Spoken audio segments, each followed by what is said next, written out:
So what if the greatest deceiver just told you his secrets? We're going to dive into this legendary story, a kind of blueprint for all the psychological traps of temptation. And believe me, these traps are just as powerful today as they were way back when. Okay, so picture this. Our story kicks off in the dead of a desert night. It's that kind of profound silence, so quiet you can almost feel it. The kind of stillness that usually comes right before a storm, or in this case, something big. And in that silence, there's this incredible sense of peace. I mean, this wasn't just some casual get-together. It was a sacred gathering with Prophet Moses himself, filled with this amazing light and dignity. Just perfect tranquility. And you just know it's about to be shattered, right? And there it is, the disruption. All of a sudden, right out of that peaceful scene, this strange figure appears.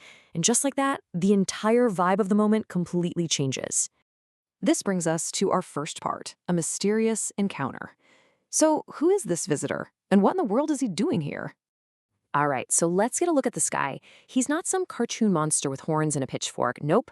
The deception is way more subtle than that.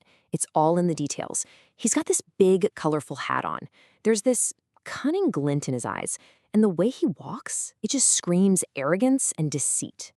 So he walks up, and he does this whole disarming thing, takes off his hat, and with this layer of fake respect, he says, "Peace be upon you, O Moses."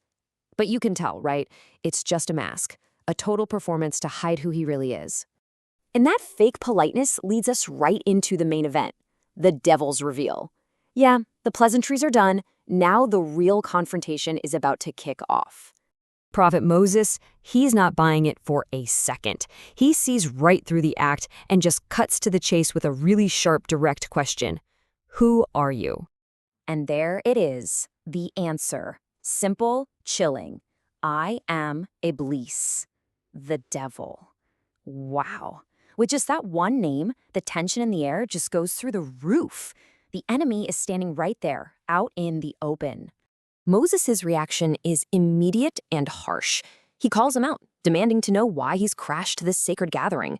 And Iblis, ever the smooth talker, just claims he came to pay his respects because of Moses' great status. A total and complete lie. And that lie brings us to the core metaphor of this whole story, the devil's trap.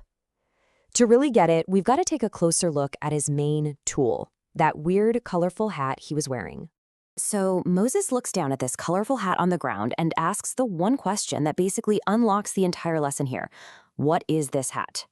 And Iblis actually laughs. He tells him its real purpose. See, it's not just a hat, it's a net. A net woven from every single worldly distraction, all the vanities, all the desires, everything he uses to hunt and trap the hearts of people. Okay, but how does he get the good people? Well, he exploits this really subtle weakness, spiritual pride. You know that feeling? It's that moment when your good deeds start to make you feel arrogant. You forget your own faults and start thinking you're better than others. That, right there, is when his trap snaps shut. And this is where we get to the absolute climax of the story.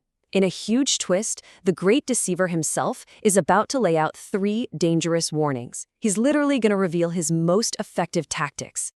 Okay, so listen closely to these. First, he says, be careful when you're alone with a non-mahram. That's someone of the opposite sex you could potentially marry. Because in that private space, he says, I will be the third person there.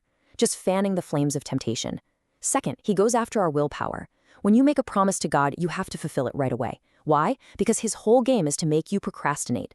And third, he attacks our charity. The moment you decide to give something, do it. Don't wait, because he's working overtime to make you doubt yourself and back out of doing that good deed. So this unbelievable confession brings us to the final lesson. What happens when you drag the devil's secrets out into the open? As he's leaving, Iblis says something pretty amazing. He's actually upset. He complains, alas, Moses now knows my secrets. Now he will save people from these tactics. I mean, that's basically him admitting that the warnings he just gave are completely true and powerful. And that's the takeaway. The story leaves us with a crystal clear summary. His 3 most dangerous traps are now out in the open. The temptation that creeps in when you're alone, the trap of I'll do it later, and the hesitation that kills an act of kindness. So we end right here with a question for you. Because the power of this story isn't just hearing it, right? It's about what you do with it. Now that you know his secrets, now that you know about the decoy, how are you going to spot and avoid these traps in your own life?